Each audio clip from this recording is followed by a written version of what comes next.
हड़प्पन जो हड़प्पन सभ्यता के जो वैदिक सभ्यता अपन आज पढ़ रहे हैं वैदिक सभ्यता।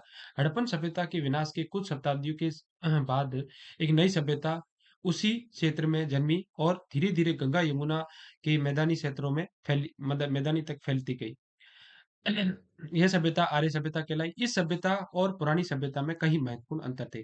आर्य लोग सिंधु और अब लुप्त सरस्वती नदी के किनारों पर बसने लगे। सिंधु और लुप्त सरस्वती नदी के किनारे पर उन देवी देवताओं के सम्मान में उनकी ऋचाओं का निर्माण किया जिनमें वे पूजा करते थे। इन ऋचाओं का संकलन कर 4 वेदों में किया गया। ऋग्वेद, सामवेद, यजुर्वेद, अथर्ववेद।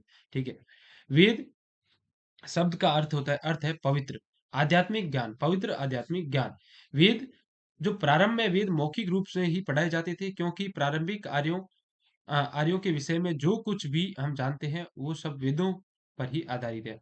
इसलिए इस सभ्यता को वैदिक सभ्यता कहते हैं।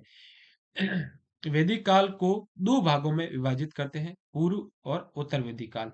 पूर्व वैदिक काल का प्रतिनिधित्व करता है ऋग्वेद और उत्तर वैदिक काल के अंतर्गत वेद, ब्राह्मण, आरण्यक और उपनिषद साहित्य समाहित है।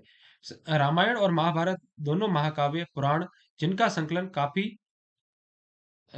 काफी बाद में हुआ, वैदिक युग के लोगों के जीवन और समाज के विषय में पर्याप्त प्रकाश डालते हैं।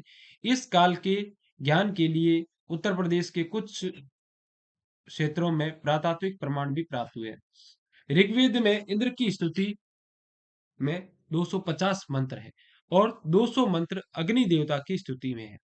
क्या आप जानते हैं कि अग्नि देवताओं और मनुष्य के बीच का जो देवताओं और मनुष्यों के बीच का माध्यम है?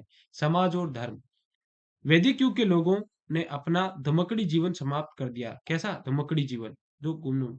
और वे विभिन्न बस्तियों में बसने लगे। वे जन कहलाते थे। क्या कहलाते थे? जन। और उसकी जमीन जनपद कहलाती थी। जो बसने लगे वो जन कहलाते, जमीन जनपद कहलाती। यद्यपि आर्य सभ्यता पितृसत्तात्मक थी, मतलब पिता को ही जो एक पुरुष है, पुरुष को ही जो घर में सबसे बड़ा मानने जाने लगा और उसको ही घर का मुखिया मानने लगा। पितृसत्तात्मक व्यवस्था थी।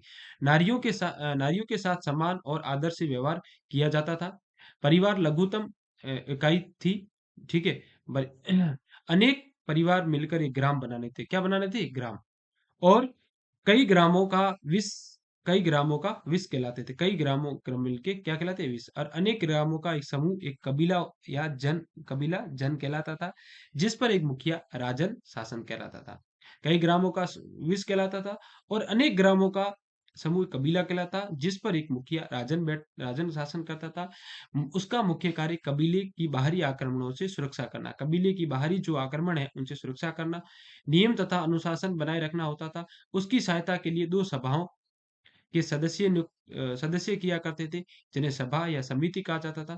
पुरोहित धार्मिक कार्यों का आयोजन करते थे और सेनानी सैनिक गतिविधियों की देखभाल करता था।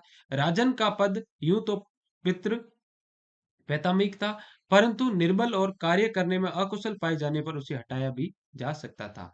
निर्बल और जो कार्य करने में उनको भी हटाया भी जा सकता था। उत्तर वैदिक युग में समाज 4 वर्णों में विभक्त था। ब्राह्मण, क्षत्रिय, वैश्य, शूद्र।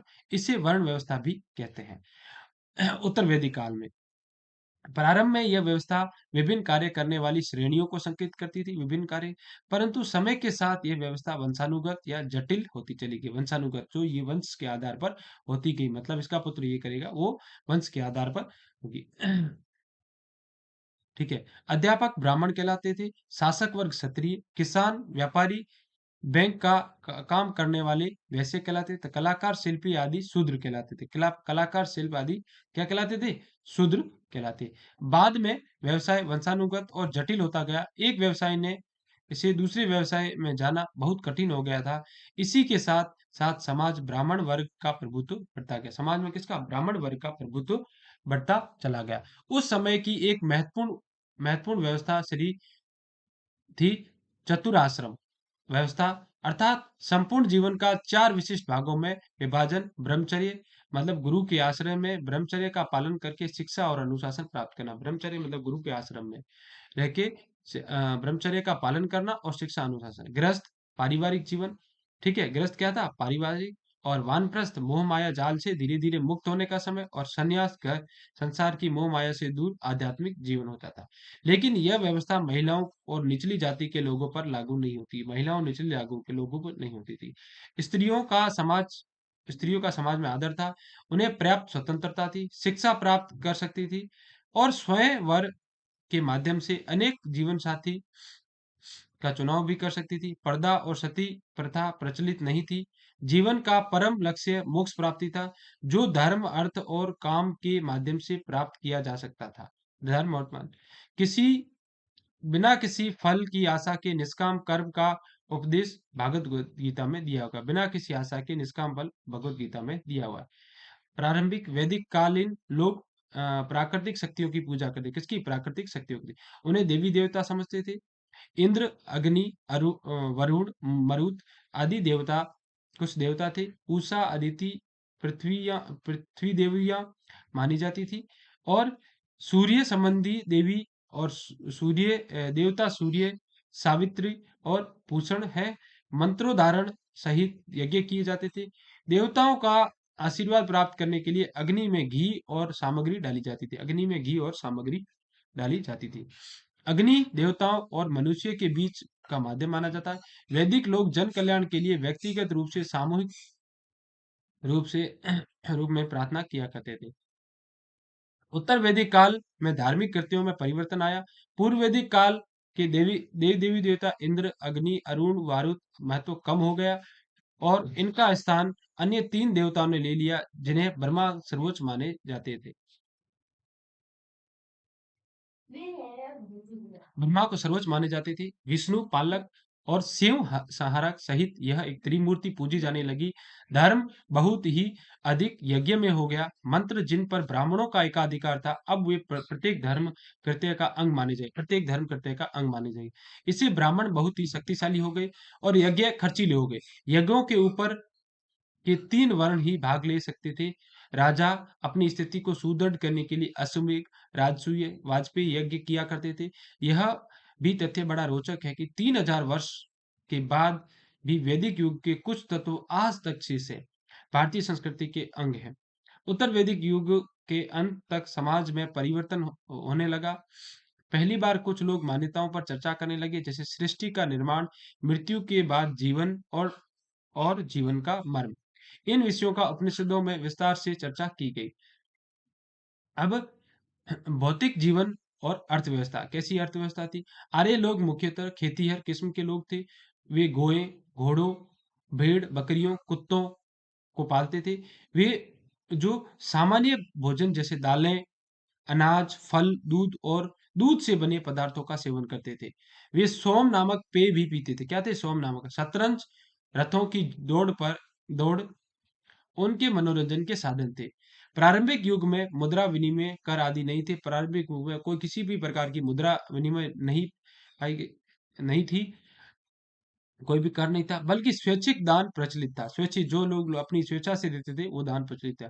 गांव से समृद्धि को नापा जाता था। जैसे जैसे समय गुजरता गया, लोहे के व्यापक प्रयोग ने से उनके भौतिक जीवन में परिवर्तन, लोहे का ज्यादा प्रयोग ने उनके भौतिक जीवन में परिवर्तन लाया। लोहे की कुल्हाड़ियों से वनों को काटकर खेती योग्य भूमि का गंगा की तराई तक विस्तार कर लिया। गंगा की जो तराई है, गंगा तक विस्तार कर लिया। लोहे के औजारों से, घोड़ों की सहायता से उन्हें युद्ध करने और शत्रु से अपनी रक्षा करने में मदद मिली। युद्ध करने और शत्रु से रक्षा करने में मदद मिली। लोहे के औजारों से कई तरह के शिल्प और तकनीक, खाद्य पदार्थों की प्रचुर मात्रा में उपलब्धि और जनसंख्या वृद्धि से उनके कौशलों का विकास और शहरीकरण हुआ। शहरों और कस्बों का विकास होने लगा और भौगोलिक राज्यों का उदय हुआ। उम्दा गुणों वाले मिट्टी के बर्तनों, रंगीन भूरे मृद भांड और काले चमकीले बर्तन कई स्थानों से प्राप्त हुए हैं। सिक्कों का चलन प्रारंभ हुआ। प्रारंभ जमीन से और सामुद्रिक रास्ते से व्यापार किया जाने लगा, जिससे भौतिक संपन्नता में वृद्धि हुई। अब लोकप्रिय धार्मिक सुधार कौन से हैं? ईसा पूर्व 600 ईसा पूर्व से 200 वर्ष का काल न केवल देश की राजनीतिक एकता के दृष्टिकोण से आवश्यक है, बल्कि सांस्कृतिक एकता के दृष्टिकोण से भी महत्वपूर्ण है। सांस्कृतिक और धार्मिक जो राजनीतिक और सांस्कृतिक एकता से भी महत्वपूर्ण है। प्राचीन भारत में ही अन्य महत्वपूर्ण धर्मों का उदय हुआ। जैन धर्म, बौद्ध धर्म, जिन्होंने भारतीय जीवन और संस्कृति पर अपनी अमिट छाप छोड़ी है। वैदिक धर्म पहले ही ब्राह्मणवाद के नाम से भी जाना जाता था, क्योंकि ब्राह्मणों की उस युग में महत्वपूर्ण भूमिका थी। बाद में इसे हिंदू धर्म कहा जाने लगा। ब्राह्मणों ने यज्ञों के बाद बहुत अधिक दान राशि मांगना प्रारंभ किया, या दान राशि अधिक मांगना प्रारंभ कर दिया। इससे यज्ञ अनुष्ठान महंगे हो गए। इसके अतिरिक्त ब्राह्मण अपने को अन्य लोगों से बड़ा समझने लगा। अपने लोगों से क्या समझ बड़ा और अभिमानी हो गई। इससे ब्राह्मणों की लोकप्रियता समाप्त हो गई और धीरे धीरे सुधारों की आवश्यकता महसूस करने लगी। इसके अतिरिक्त कुछ कारण भी थे, जैसे क्षत्रियों की ब्राह्मणों क्षत्रियों की ब्राह्मणों की श्रेष्ठता के विरुद्ध प्रतिक्रिया, वैश्यों की समाज में अपनी स्थिति को सुधारने के लिए मांग। वैदिक धर्म बहुत ही जटिल और कर्म कांड परक हो गए थे। पूर्व छठी शताब्दी में क्षत्रिय और गरीब जनता यज्ञों का खर्च सहन करने में असमर्थ थी। उन्होंने सुधारों की मांग की, जिनके फलस्वरूप जैन धर्म और बौद्ध धर्म का उदय हुआ। उन दोनों नए जैन धर्म और बौद्ध धर्म ने हिंदुओं की कई कई रीतियों और धार्मिक विश्वासों को प्रभावित किया। जैन धर्म के संस्थापक कौन थे? ऋषभदेव, जो 24 तीर्थंकरों में तीर्थंकर 24 थे, उनमें से प्रथम थे। अंतिम तीर्थंकर महावीर ने इस धर्म का विकास किया और जैन के सिद्धांतों का अंतिम रूप में प्रदान किया। जैनी लोग कठोर तप और वैराग्य पर बल देते थे। भगवान महावीर ने उन्हें 5 प्रतिज्ञाएं पालन करने के लिए कहा। असत्य न बोलना, अहिंसा का पालन न करना, संपत्ति न खरीदना, चोरी न करना, ब्रह्मचर्य का पालन करना। उन्होंने लोगों को सही विश्वास, सही आचरण और सही ज्ञान के त्रिमुखी मार्ग पर चलने को कहा। बाद में जैन धर्म 2 संप्रदायों में बंट गया। श्वेतांबर यानी श्वेत वस्त्र वस्त्र धारण करने, दिगंबर मतलब नग्न।